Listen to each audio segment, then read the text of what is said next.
If you're a woman and you live alone, make sure you watch this video to the end.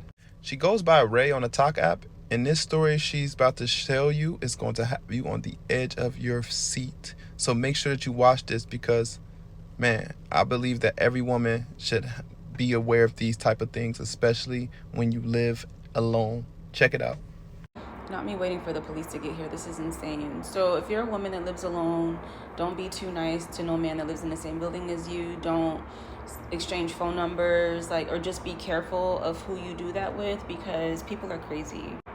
A year ago, I was playing pool in our community center and I was in there by myself doing me, and one of my neighbors, who I guess had noticed me at some point, but I didn't, you know how when people be noticing you but you don't notice that they notice you? Anyway, I was in there playing pool and he invited himself in there to play pool with me and was like, I never even got his name. This is the crazy part. Never got his name, but he was nice and stuff. And so he asked for my number and I gave it to him. I don't not give men my phone number anymore when they ask for it. I give it because I've had instances where men have thrown water at me, spit at me. I've had weird things happen. So anyway, gave my phone number, and that was a year ago, maybe a year and a half ago. And over the course of a year and a half, he would text me, come knock on my door, and I would just ignore it. But I was kind when we did exchange. Long story short, he was like, it wouldn't stop.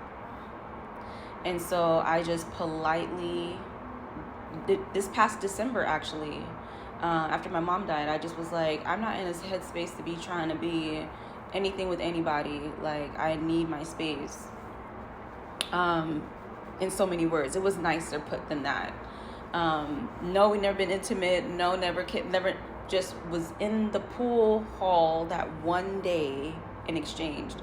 And over the course of that year and a half, there was a time where I was working at 7 a.m. and I would leave my house at 6. And it was dark and cold, winter, and he'd be outside walking his dog in the dark at 6 a.m. in the cold every morning, the time that I leave my house to go to work. It was just creepy.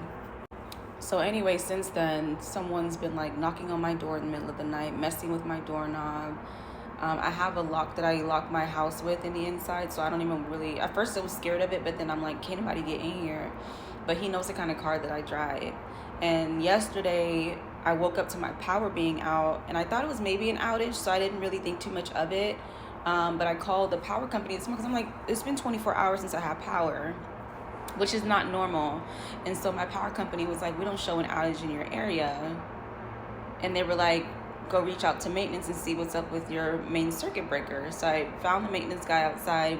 He walked me to the circuit breaker. Girl, somebody turned the power off to my particular unit, just mine. I don't know anybody else in this building. That's the only person that I've ever talked to, exchanged with. And it wasn't even consistent. It was just niceties. So, I don't know. Turning my power off is insane, though. The men that can't handle rejection, bro, y'all be scary.